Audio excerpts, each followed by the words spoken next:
Ladies and gentlemen, welcome to another edition of the Squared Circle Maniacs Pro Wrestling Podcast. My name is Johnny Bottles. The man to my left is Dr. Don Wayne, the neckbeard psychologist, if you will. From Twitter. From the Twitterverse. Well, Don, I don't want to say it's a big change from last night, but it was quite a change. I like last night's show. I like last night's show. I just want to say that on record. I did. I like last night's show. B+. It's not the greatest Mania ever. I enjoyed it. Right. And then I woke up this morning and I got online. By the way, thank you all for watching. Please like and subscribe. Ron, everybody that's in here, Block Larry, Rhino, Scud, good to see you guys and gals. Appreciate you joining us tonight. Late in the evening. Denisha, I see you out there. Challenger John, anybody else I'm missing? Let me know. Appreciate you guys and gals. Mysterious Black, there you are. I got it this morning, as I'm prone to do, and I said, well, let's go on the Twitter sphere. Let's see what's going on. And the virgins had awoken the cage match, which I've never had a discussion with anyone in real life in the history of ever. When I talk to any of my friends that actually watch wrestling, they've never once said, but did you see what cage match said? Because we don't live in that fucking world, because you're all weird, smelly Cheeto drinking, eating, munching, Mountain Dew sucking, Donald ducking, tarp throwing, bathing in baby oil weirdos. I think you covered everything beautifully. I try. So today I'm sitting there, I'm like, does anybody ever actually just enjoy shit for what it is? I enjoyed last night. I wasn't looking for WrestleMania 3, for God's sakes. I just wanted to have a good show. Now, we both covered it last night. The ending of that show could have been better. I don't know where it's going. I'm curious if it's leading to backlash. It's sort of what it felt like. But tonight was a different animal to unpack. It really was. Hot start. I mean, off the charts, I think. But your mileage may vary.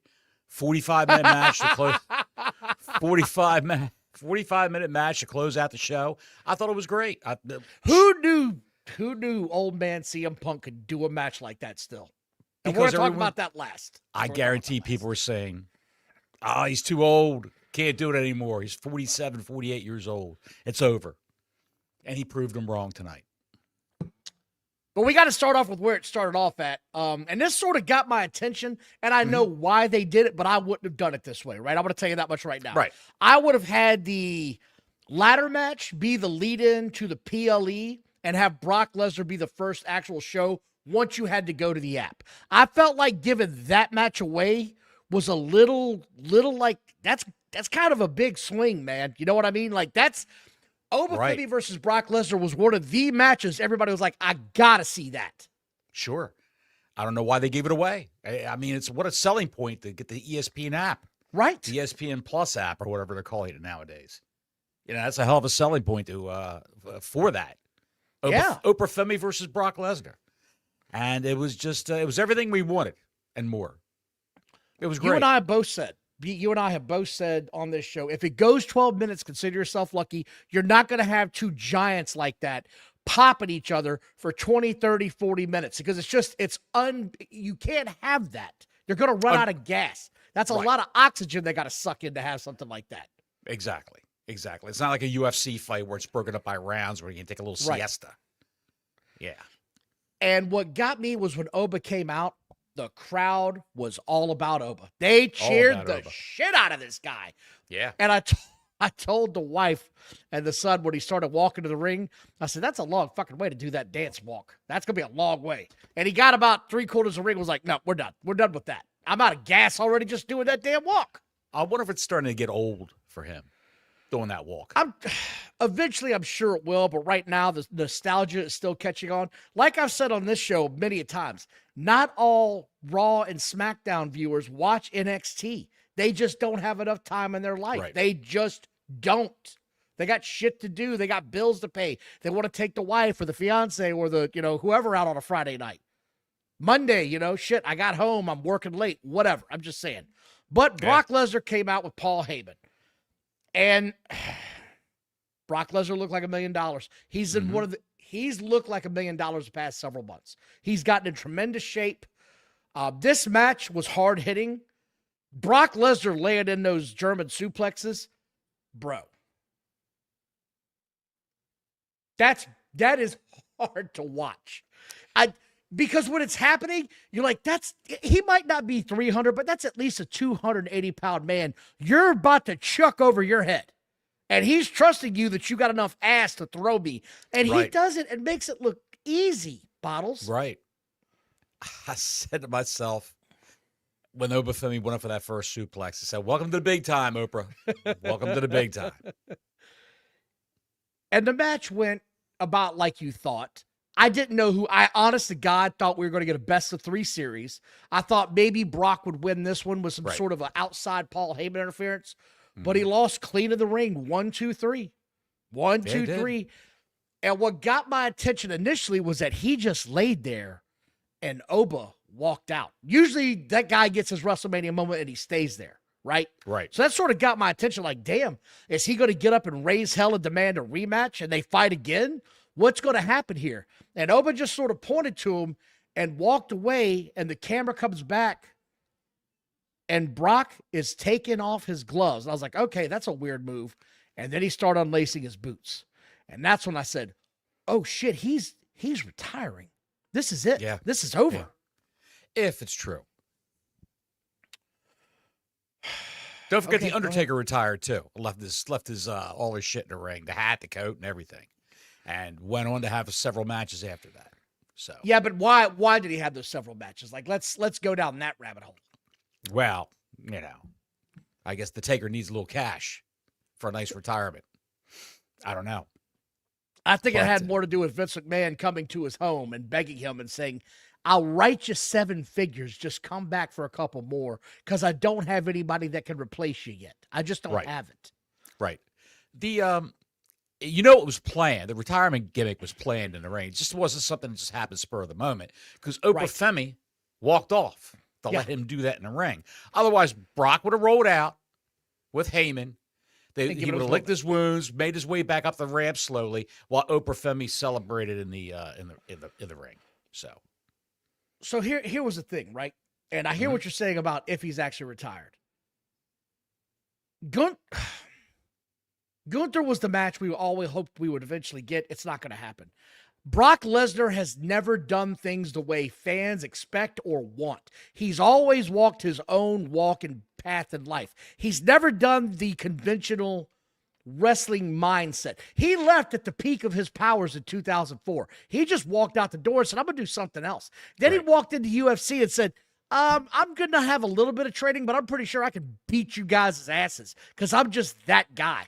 And he became the UFC heavyweight title champion in like 3 matches. Well, who the fuck does that? He stopped in New Japan Pro Wrestling and wrestled for the belt down there. Yeah. And Vince sued the shit out of him, tried to sue him, and Lesnar won in court. And he also tried out and made the I don't say he made the team. He was going to be on the taxi squad, the practice squad for the Minnesota Vikings. Yes. They said he's got raw talent, but my God, he's not ready to play football. But geez, give us a year or two, and that guy's going to be a problem. Yeah. But who walks out of wrestling at the peak when they're making all the money in the world and says, you know what, I think I'm going to try my shot at real UFC. Oh, and by the way, become your heavyweight champion in the UFC in 3 fights. It's ridiculous what this guy's accomplished in his life. Remember his last match at a WrestleMania facing Goldberg, and the crowd booed the shit out of both of them. Yes. Because they knew they were both leaving. Yes. So then he comes back, beats The Undertaker. The guy's got like 3 careers in the WWE. He really does. He's going to be remembered for his next big thing start. He's going to be remembered for when he came back and ended the streak. And then he's going to be remembered for being one of the longest reigning champions they ever had. Right. So, and then he left his boots. He was emotional, which you don't see Brock Lesnar getting emotional. No. Ever. Not often. That's not his thing. He left it all there.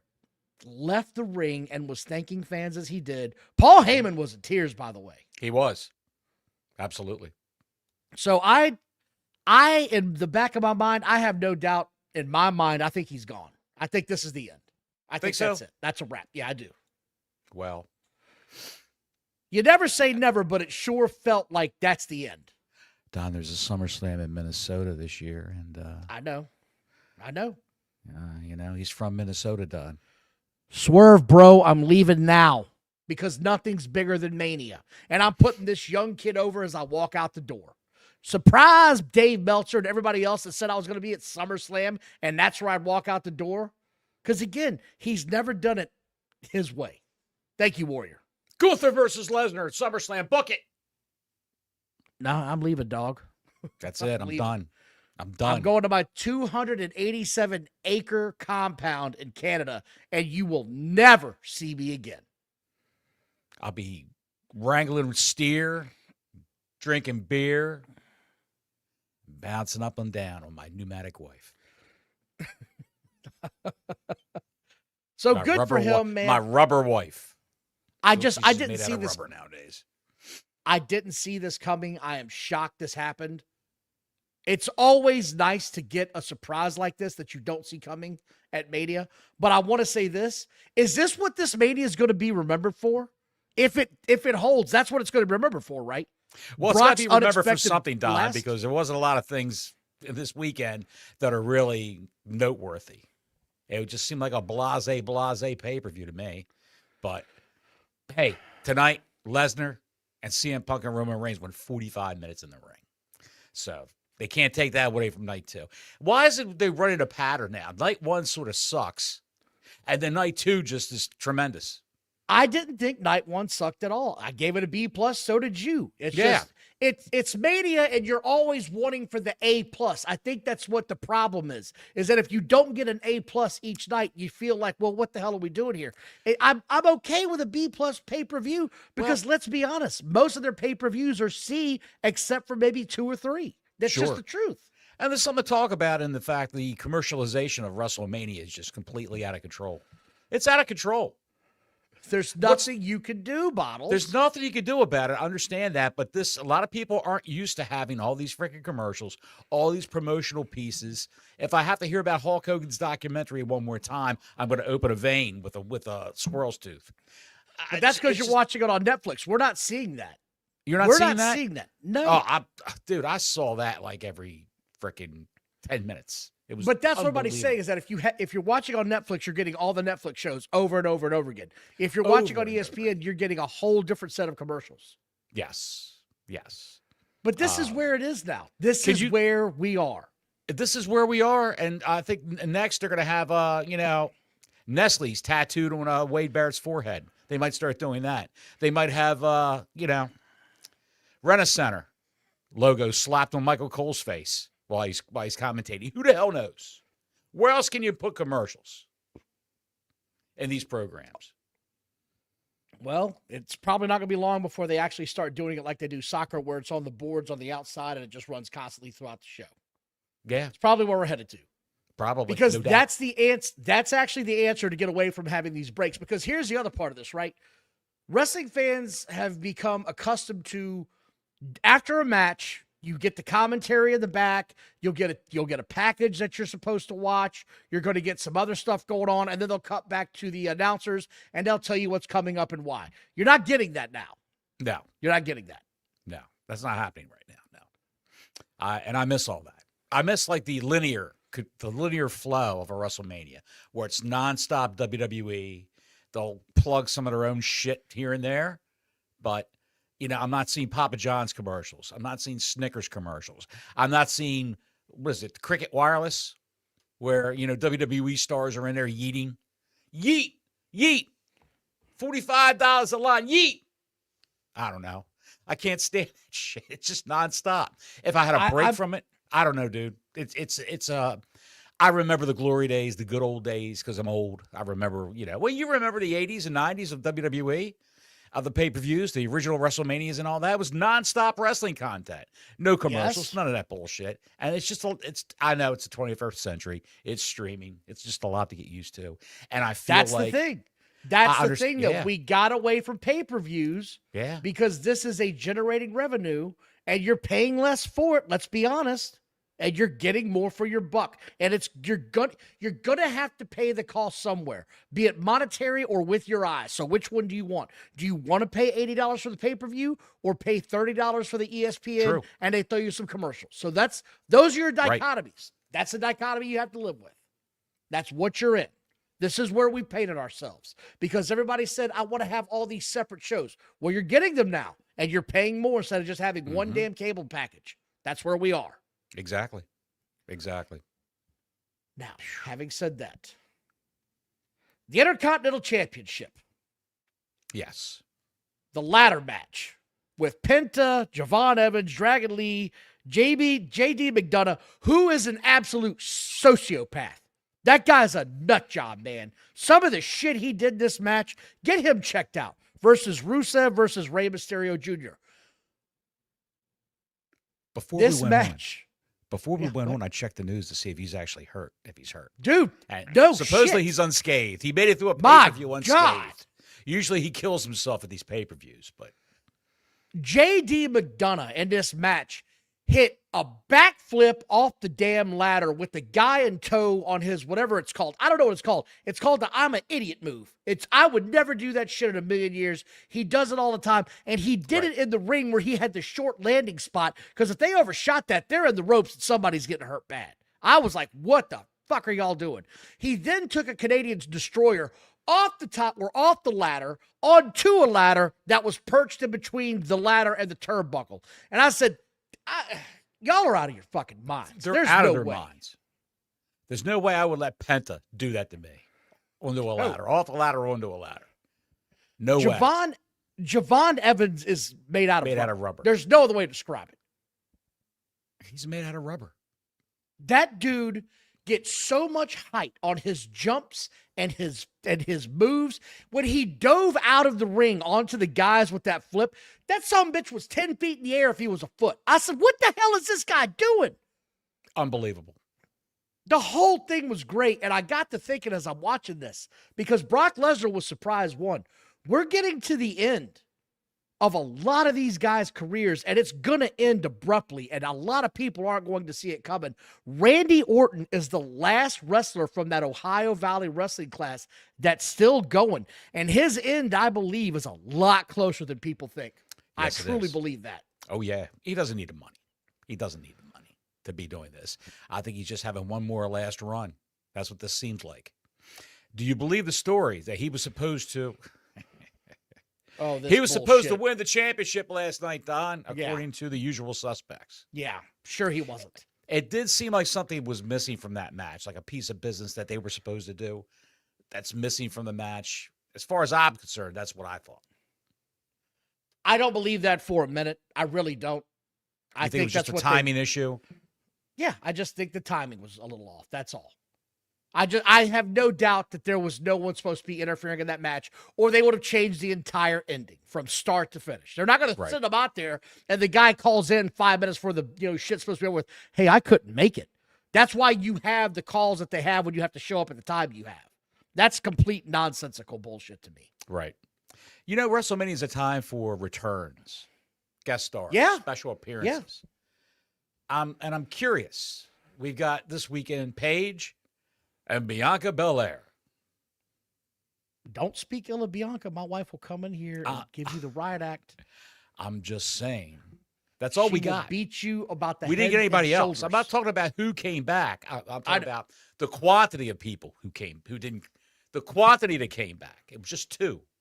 I was actually surprised we got no Stone Cold Steve Austin at all. That kind of surprised me. Right. But we did get Danhausen.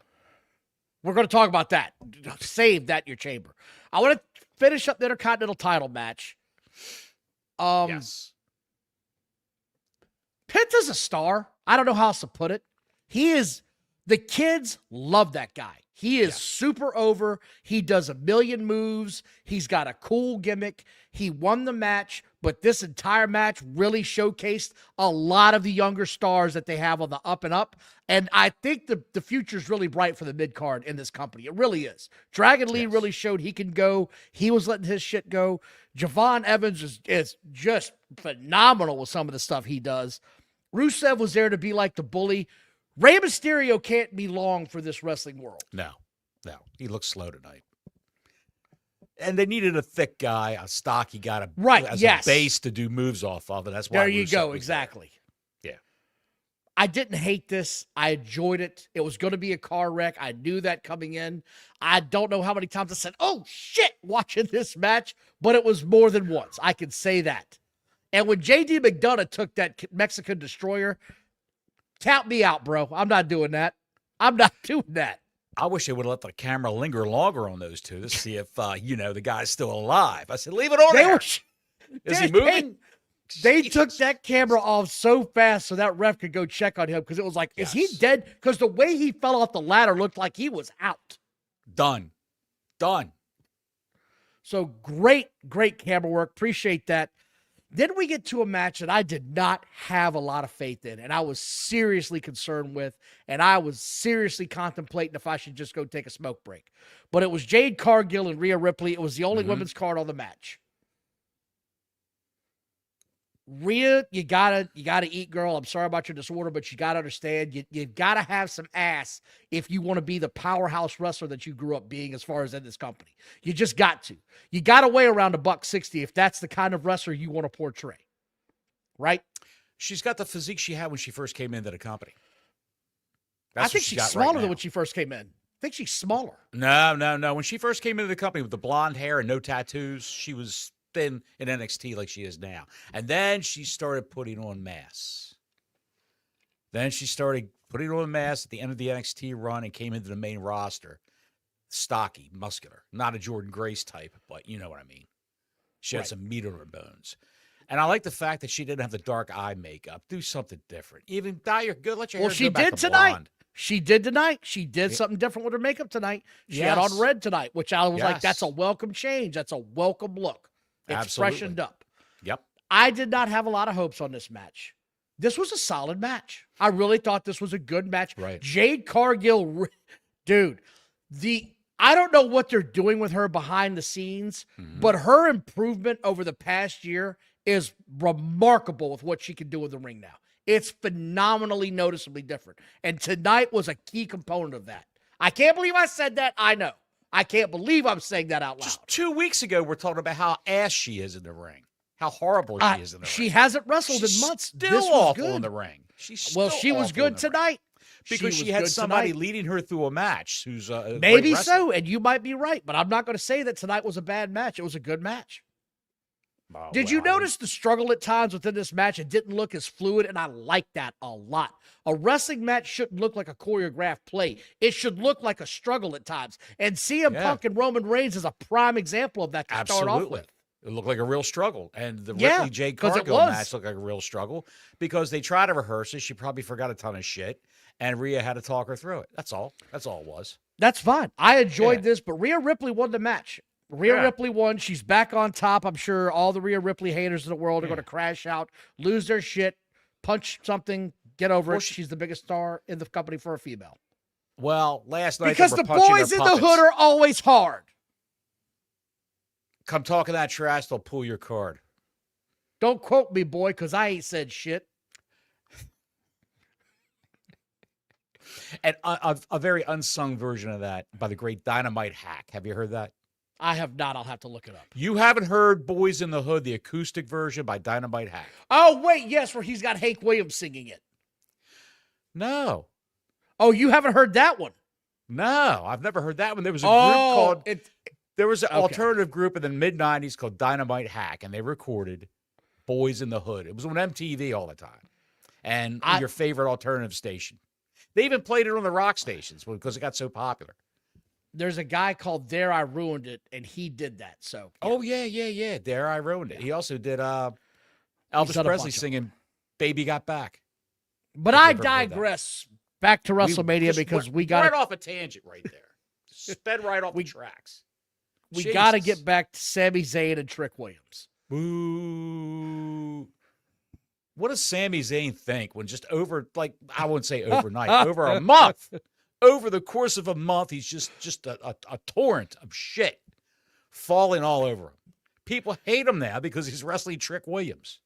Have you ever seen this happen in wrestling history, Don? Oh, yes. Yes, I have. People hate Give me him an because example. it's like Give me a good example. Disco Inferno. What? You asked me to give an example. Disco Inferno. Of someone that was beloved, and then they wrestle a guy that Oh, they you think didn't is say a big beloved. superstar. Hold on, beloved. Someone who was beloved, who's wrestled a superstar and an upcoming superstar, and they shit all over the guy who was beloved because they love the superstar more now. I don't know. You might be onto that one. The Paul Bunyan routine has worn out its welcome mat. I'll just say that. But this dude, I want to say this. I enjoy wrestling. I really do. Do we have to have a fucking 20-minute entrance for some of these guys? Just get in the ring, walk out and get. You're not all Roman fucking Reigns. Get in the ring. Trick Williams had literally a coat on that had a, I don't know what it's called behind it, but it was hooked up to it. So it walked, and the entire time he pulled out a white carpet. It was the most ridiculous shit ever. It was long as hell. He kept looking back at it because the fans kept fucking with it. Stop this. Stop doing 20-minute intros for everybody when they don't need it. That shit was horrible. And the match was like 7 minutes long. I'm not complaining the match was short because I really don't care to see Sami Zayn, but I felt like it should have been more than what it was. I just want to say that. It took him longer to walk to the ring than to have the match. It totally did. Absolutely. Absolutely. And then he installed a carpet all at the same time because he didn't want to waste time. Brought to you by Dude Wipes. He was dragging a Dude Wipe behind. That's what they should have said on the train in big letters. Dude Wipes. That would have been great product placement. It took forever, man. My God. Well, what happens to Little Yachty now? Does Trick need Little Yachty? No. No, he's gone. He's going back to the rap game. Probably, yeah. What happens to Sami Zayn now? He's demoralized. What happens to Sami? I'll tell you what happens to Sami. You've got a new heelish champ, Roman Reigns. The Usos are acting sort of heelish on Raw. Yeah. And Sami Zayn is on the cusp of turning heel because everyone hates him. So why not stack up the bloodline again? Just do it. Just do it. The OGs, the original bloodline to run roughshod over Raw. That's fine. Have Heyman manage him. Go. Well, no, you can't. They got to go. I'd put him on SmackDown. Fuck it. He's the Raw champ. Who? Because Roman Reigns is the Raw champ. Yeah, that's what I'm saying. I'd send the other ones over to SmackDown. The hell with it. I don't want them in that. I don't want him in a faction. Roman Reigns stands alone. You don't want the bloodline again? No. Okay. Give me the Saudi line, and you got. All right then. I'm running. Moving right along. Then we get the Finn Balor. The Finn Balor Dominic Mysterio match. Yeah. I will give Dominic Mysterio all the credit in the world. That guy's entrance, as much as I just bitched about long entrances, his aren't long. They are just memorable. Everybody remembers a couple of years ago when the dude showed up in the police van and had to come out in handcuffs. It was phenomenal. This time he came out as the grand, what do you call him? The grand, what the hell? Lucha Libre champion of all time. The king of Lucha. He had the mask on. Yes, he had the mask on. They brought him out on a throne. He dove off the throne and all the luchadors below caught him. It was great. And then he walked to the ring. And then Finn Balor made an entrance in his demon gimmick. And that looked great. Again, it took a little long to get to the ring, but it looked phenomenal. He had a heart that was sitting there that when he touched it, everything stopped playing. It was good. It was good. Yeah. And then they had the match. And these guys had the match I thought they'd have. They were highly entertaining. And they had all the tools out. They got to use all the weapons, ladders, chairs, sticks of hate, all that stuff. It was really fun. It was really entertaining. I thought this match was phenomenal. I loved this match. I really did. And Finn Balor put him away with the coup de grace through a table. And I said, that could get dangerous. You never know how those tables are going to break. And if it goes the wrong way, he could end up with a broken leg real easy. Or Dom can wake up with a wind up with a broken ribs. Right. Or his spleen in the wrong spot. Did you enjoy this match? See Doc Samson. My liver's coming out my ass. Wrong channel. Oh, that's right. Doc Samson used to be in the WWE. Yes. But did you like the match? I did. I thought it was okay. I mean, Finn Balor's lost so much over the last 2 years, so many matches. It's just when you see him, you just automatically think this is going to be a squash or this is going to be a jobber match with Balor as a jobber. They've got to reposition their portrayal of Finn Balor now. It feels like that's what they're doing, though. They're hitting the hard reset with the demon gimmick. They're bringing that back. And believe it or not, my son used to watch NXT when it was black and gold. He loved the demon gimmick. Like, that was his guy. He loved to watch him. When he saw he was coming back, he's like, oh, my gosh, I used to watch this guy when I was a kid. Yeah. Which is weird to hear my 13-year-old son say I watched him when he was... No, that was like 6 years ago, man. Well, it was great. I was a kid. I used to watch him all the time. I was 6 years ago. Did your voice just change? Jesus Christ. We're there, so... Yeah. So that was fun. And then we had a moment that I wasn't expecting. So John Cena gets in the ring. He announces the attendance, which was 55,000 and some change. And then out of nowhere, The Miz comes out with, I don't know who his little counterpart is. That's Kit Wilson. He gets in the ring, and The Miz goes to approach John Cena. He says, oh, no, you're not leaving now as the host. I haven't had my WrestleMania moment. And John Cena puts on his head and says, Mike, it's good to see you again. We've had a history. I don't know you. My name's John Cena. And he shakes the other guy's hand, and that shit made me laugh so hard.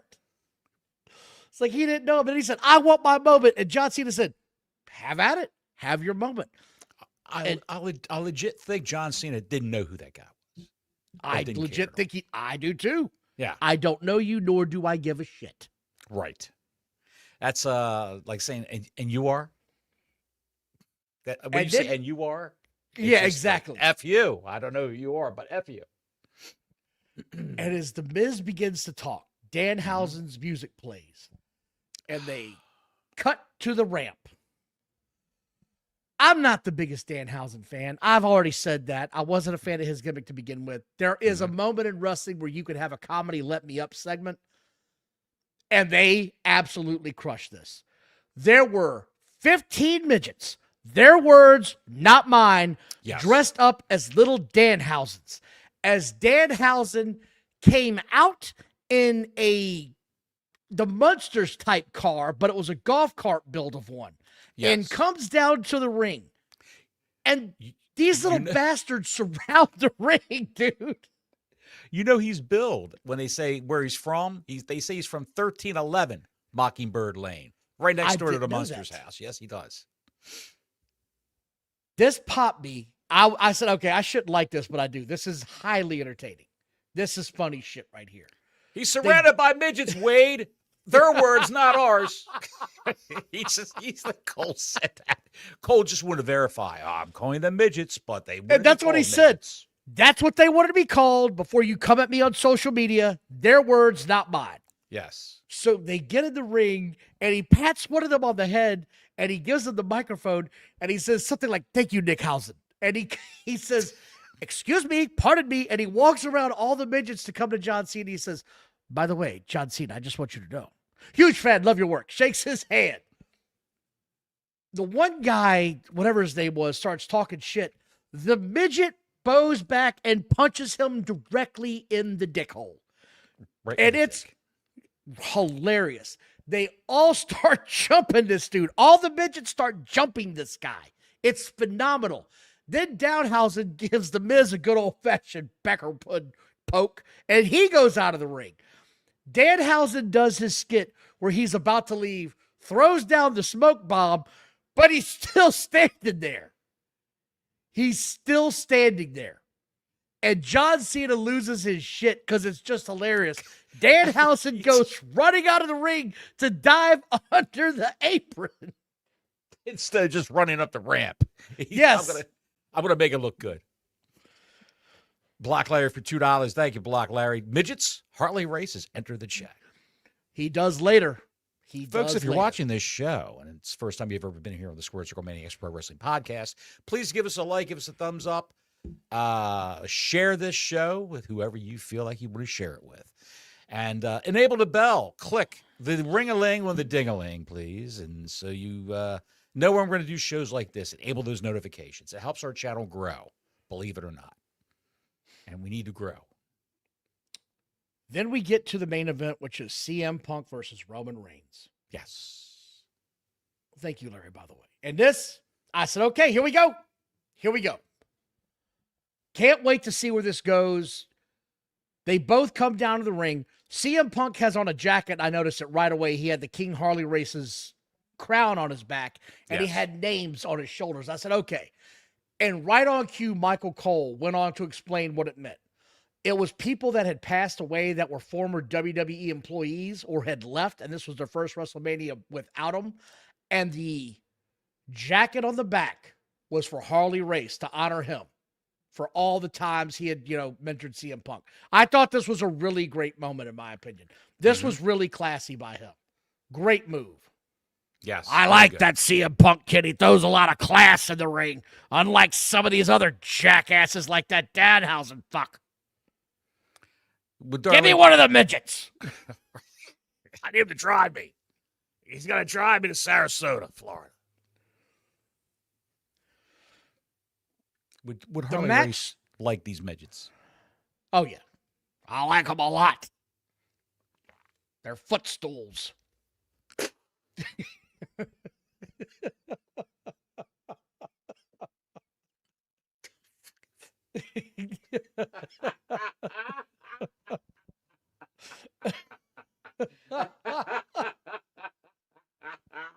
Send that redheaded one over here. He's the right height. Don't move. Bring the other one over here. I need a place to put my gun. Set it right on his head. This match started a slow build, like it should be, but they went to interlock and do a whole bunch of moves, like a whole lot of let's get out of this. And they kind of got stuck doing the move, and they just broke it apart real quick. And John Cena was like, could you put any more baby oil on? I was like, oh shit, that sounded like Andre. No baby oil. Sounded just like Andre. I thought it was phenomenal. This match had everything. They fought outside. CM Punk got busted open hard way twice, for God's sakes. Once with a punch, and then he got hit with the stairs. I thought they should have DQ'd the match when he got hit with the stairs. I really did. And the ref all of a sudden turned into an AEW referee. Yeah, it was weird. When they're outside the ring for the longest time. There was a match last night like that where stay outside. See what I care. Jesus Christ. This was my biggest complaint, was that the ref just lost total control of the match. I felt like it should have DQ'd, but I'm not going to let it take away from it. CM Punk delivered an elbow drop to the announce table from the damn turnbuckle, not even the post. I thought that was impressive for his old ass. He looked to be in the best shape he's been in since he returned. To me, he looked to be in phenomenal shape. And what about Roman Reigns? He looked fantastic too. Dude, he looked like a Greek god. Looked like a Greek god. With those big white chiclets in his mouth every time he smiled. He's got some big ass chiclets, pal. Jesus God almighty. Woo! You could just, I couldn't believe it. Every time I see those things, I'm in awe of them. Do you have any bigger caps than that? No, we put these on elephants, actually. I want a mouth like a xylophone. Work it. Who are you smiling at? The fuck Venus? Are you smiling at the planet Venus? I can't help it. The OTC's mouth is a perpetual state of smiling now. This match went 40 I can something only minutes. eat corn. What? This match went 40 something minutes, and it was highly entertaining, Yes, and it was great.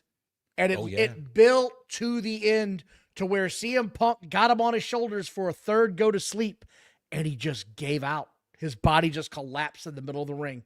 That was it. And then Roman Reigns hit 2 spears. 1, 2, 3. Good night. You got a new world champion. Fantastic. I do believe you're going to.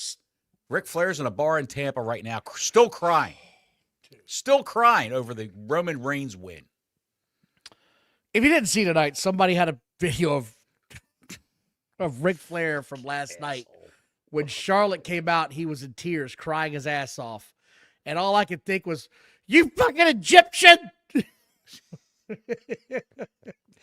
crying like she's going to win a belt. Or, he hasn't. This is her first time at WrestleMania. Like he's never seen this before. Like I said in response to your tweet, he's unemployable because he's an alcoholic. And he's an alcoholic because he's unemployable. He can't get a job anywhere in the wrestling business. That shit he did in AEW was nothing. No. You want my mushroom piss drink? What's that? You want his mushroom piss drink? Well, it is a company full of piss drinkers, Don. That's true. Straight from the tap. Right in. Yes. Do you think CM Punk goes away for a while? I think he's earned some time away, has he not? He's earned some time off. Yes. I think he goes away for a while. And his wife is talking about, I think I'm done with WWE now. Thanks for coming, AJ Lee. Really? I didn't see that. Yes, because she's, I saw an interview with it. Someone posted on Facebook about WWE Universe. You're always in my heart. I know that I can always come back to you guys, and you'll welcome me back with open arms, blah, blah, blah, blah, blah. And I think she's done. I think she just signed on. So you think she was just signed through WrestleMania? She signed a short-term contract. That's what it said when she signed. It was a short-term contract. And who knew how short it was going to be when she was a champ and hardly ever appeared on television with a belt. Hardly ever defended it, except for at pay-per-views.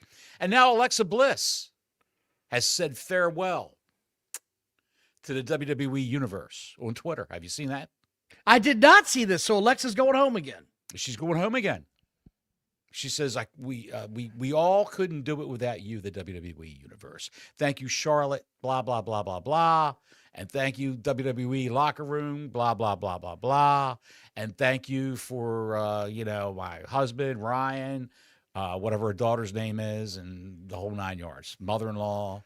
See, when she came back, I told a bunch of people, I don't think she's coming back full time. I think this is like a short term. She's getting her beak wet one last time to say goodbye and go off the way she wants to. She wants to go home and be a mom, and there's nothing wrong with that. I don't think she was meant to come back and stay this long. But they They had the Charlotte Flair problem where everyone hated her when she came back. So this has helped to rehabilitate Charlotte Flair's image. Maybe Rick was crying at the Tampa Bay bar because it was Alexa Bliss's last appearance. Yeah, it's over Alexa Bliss. She tagged with my daughter, and I never had a chance to bang her. I'm curious, about Monday Night Raw tomorrow. What? Monday Night Raw tomorrow. You've got to have Roman Reigns on the show. You have to have him on the show tomorrow. You have to. He's the champ. You have to. I don't see a match, but a piece of business where he comes out and talks. And maybe they're forming a bloodline again. I don't want to hear any bullshit about he's going to be part-time again. If you're going to be here, you're here. I don't want to see the part-time Roman Reigns shit again. That's me. I don't want to see it. Do you see this company saying, okay, we struggle to get this WrestleMania on the move. We struggle to sell these tickets. We struggle with creative, getting these people here.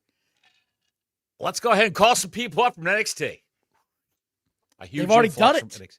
Yes, but I'm saying Sol Ruka, bring her up permanently. JC Jane. Well, we talked about this last night. There's going to be some cuts coming in the next few weeks. It's coming. Yeah. Lots of people are going to be bye-bye. Go, bye-bye. Oh, yeah. Makes you wonder. It makes you wonder. Braun Breaker's back. Braun Breaker's back, yeah. Braun's back. So we'll see where it goes from there. Why it's 6? We'll see where it goes from there. Dare I say, what's her name? Maxine Dupree. Do you think she's got something to worry about? Yeah, she probably does. Yeah, I think so too.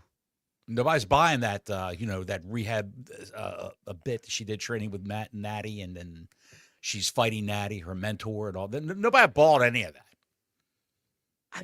She doesn't need to be wrestling, dude. Stand on his arm and look good. That's your job. Can she cut a promo for her with whoever she's managing? No. She brings nothing to the table outside of the fact that Vince said, bring up here. Oh. Give her a Miss Elizabeth role. That's all she needs. When she was at NXT, she was Victoria something or other. I forgot what name they used for her. And she stood on the side and never said a word. She walked guys in the ring, never said a word. Cody's status, injured eye, swollen still. They say he's in a concussion protocol. They canceled his $10,000 meet and greet. That got canceled. Mm-hmm. They so say, I don't know what they're going to do with those people's money, but I'd want my money back. Right before the piece of business where the ref got RKO'd, supposedly he caught a shot from Orton, and that busted him open and swelled his eye up. But if you go back and watch it, I think it was before he was then. fine when he jumped up and did that top turnbuckle disaster kick. He was not bleeding. He wasn't busted open. He wasn't swollen. When Orton grabbed him in the RKO and they hit heads and came down, that's when he got busted open. That's what I thought too when I went back exactly, and watched it. Because he was just a fountain of blood squirted. It just started out of nowhere. I was like, he didn't get hit. And then I was like, okay, they bumped heads is what happened. That's what happened. Hard. Yes. PW and then Liv Morgan said, that shit ain't funny, is it? Can you imagine if she would have got busted open? I think that that wrestling match, that championship match for her and Stephanie would have been canceled if she would have got busted open. Right, yeah. I'm looking forward to tomorrow. I want to thank everybody for joining tonight. It's late. I'm tired. I'm headed to bed. Appreciate you. See you next week. Until next week, Gordon.